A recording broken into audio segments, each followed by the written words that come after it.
সে তার যে বিজ্ঞাপনটা যে আপনাকে বলি, সে আগামী 19শে সেপ্টেম্বর 47তম বিসিএস প্রিলিমিনারি পরীক্ষা অনুষ্ঠিত হবে, যাদের 100% কমন অরিজিনাল কপি লাগবে।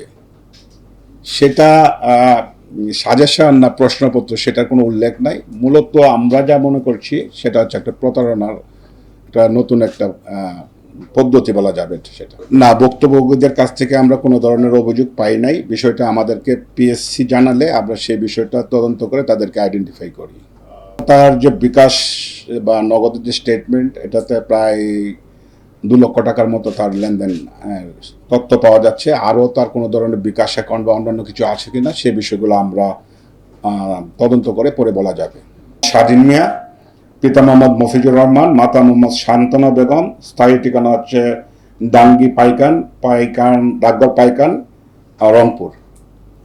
সে একটা বেসরকারি পলিটেকনিক্যাল ইনস্টিটিউট থেকে সে পাশ করেছে এবং বর্তমানে সে একটা প্রাইভেট ইউনিভার্সিটিতে পড়াশোনা করছে। না, অবশ্যই আমরা সোশ্যাল মিডিয়া ব্যবহারের ক্ষেত্রে আমাদেরকে সকলকে সচেতন হতে হবে। এই ধরনের চটকদার বিজ্ঞাপনের দিকে আমরা সহজে আকৃষ্ট হব না। আরেকটা বিষয় যেটা আমরা সাইবার ক্রাইম থেকে সর্বদা আমরা লক্ষ্য করছি, যে আমরা বিভিন্ন এটিএম কার্ড বা অন্যান্য যে প্রতারণাগুলো হয়, বা আপনার ইদানিং যে একটা লক্ষ্য করা যাচ্ছে যে আপনাকে বলা হবে যে সাইবার ক্রাইম ইউনিট থেকে আমরা বলছি আপনি অমুক গ্রুপে কিভাবে অ্যাড হয়েছেন। তো অনেকে হয়তো এটা জানে না যে আপনার মোবাইলে একটা ওটিপি যাবে, সেই ওটিপিটা আমাদের কাছে শেয়ার করুন। পরবর্তীতে দেখা যাচ্ছে তার হোয়াটসঅ্যাপ বা ফেসবুক সেগুলো সে নিয়ন্ত্রণ নিজে নিয়ে নেয় এবং বিভিন্ন রকম হুমকি বা ভয়ভীতি দেখে তার কাছ থেকে যে টাকা আত্মসাৎ করছে। তো আমাদের এটা থাকবে, আবেদনটা থাকবে নাগরিকদের প্রতি, যে কেউ কোনোভাবে কোনো ধরনের ওটিপি শেয়ার করা যাবে না। সেটা ব্যাংকের কর্তৃপক্ষ বলুক, বিকাশ বা নগদ থেকে বলুক, বা কোনো সাইবার ক্রাইম ইউনিট থেকে বলা হোক না কেন, যাতে কোনো ব্যক্তি তার ওটিপি, তার মোবাইলে যে ওটিপিটা আসবে বা ব্যাংকের ওটিপি, কোনো কিছু শেয়ার করা যাবে না। তার ফেসবুক আইডিতে যে কথাটা উল্লেখ আছে, আমি আপনাদেরকে প্রথমেই বলেছিলাম যে সে উল্লেখের জাহিদ খান নামে একটা ফেসবুক আইডি, এখানে লেখা আছে অল এক্সাম হেল্পার, ব্র্যাকেটে তার বায়োতে যা লেখা আছে, বায়োতে এরকম লেখা, ফেসবুক আইডির বায়োতে লেখা, টাকার বিনিময়ে প্রশ্ন সরবরাহ করি, রেজাল্ট পরিবর্তন করে দিই, হেল্প লাগলে ইনবক্স করুন। তার যে বায়োটা আছে ফেসবুকের, হ্যাঁ, সাহস।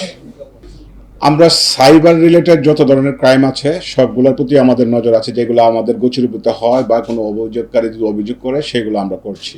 জাহিদ খান অল এক্সাম হেল্পার নামে একটা ফেসবুক আইডি হতে কিছু পোস্ট করা হয়। যেমন আমি যদি সেই পোস্টগুলো উল্লেখ করি, যেমন আগামী 15ই সেপ্টেম্বর 47তম বিসিএস প্রিলিমিনারি পরীক্ষা অনুষ্ঠিত হবে, যাদের 100% কমন অরিজিনাল কপি লাগবে তারা ইনবক্স করুন। এটিও নিয়োগ পরীক্ষায় কারো হেল্প লাগলে ইনবক্স করুন। প্রাথমিক শিক্ষা অধিদপ্তরের সহকারী উপজেলা থানা শিক্ষা অফিসার এটিও পদের এমসিকিউ পরীক্ষার সময়সূচি প্রকাশ, 100% প্রশ্ন কমন দিব, যাদের জবটা লাগবে তারা ইনবক্স করুন। এইরকম কিছু ফেসবুক পোস্ট পিএসসির দৃষ্টিগোচর হলে বিষয়টি আমাদের ঊর্ধ্বতন কর্তৃপক্ষকে অবহিত করেন।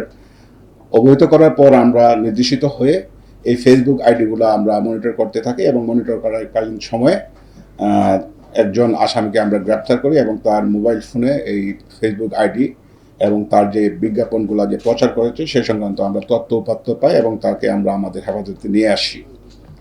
তার কাছে আমরা মোবাইল ফোন 4টি, ল্যাপটপ 1টি এবং 8টি সিম কার্ড উদ্ধার করি এবং তার যে এই বিভিন্ন যে প্রতারণামূলক যে পোস্টগুলো করছে সেখান থেকে যারা ইনবক্স করছে তাদের কাছ থেকে সে একটি নির্দিষ্ট পরিমাণ অঙ্কের টাকার বিনিময়ে সে প্রশ্নপত্র দিবে বলে সে তার ফেসবুকে পোস্ট করে, কিন্তু পরবর্তীতে দেখা যাচ্ছে সে ওই প্রতারক চক্র ওদের কাছ থেকে যারা প্রশ্নপত্র নিতে চায় তাদের কাছ থেকে টাকা নিয়ে তাদেরকে ব্লক করে দিচ্ছে।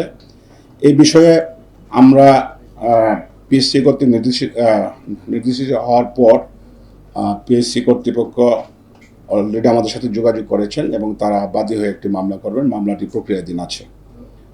আমরা এই চক্রের সাথে আরও কেউ জড়িত আছে কি না সে বিষয়টি আমরা খতিয়ে দেখছি। যদি আরও কেউ জড়িত থাকে তাহলে আমরা তাদেরকে আইনের আওতায় নিয়ে আসব।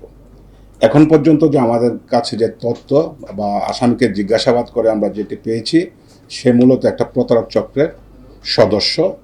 কোনো প্রশ্নপত্র পাস ফাঁস করা বা অন্য কোনো বিষয়ের সাথে তার সংশ্লিষ্টতা এখন পর্যন্ত পাওয়া যায়নি। আমরা বিষয়টি খতিয়ে দেখব। Thank you.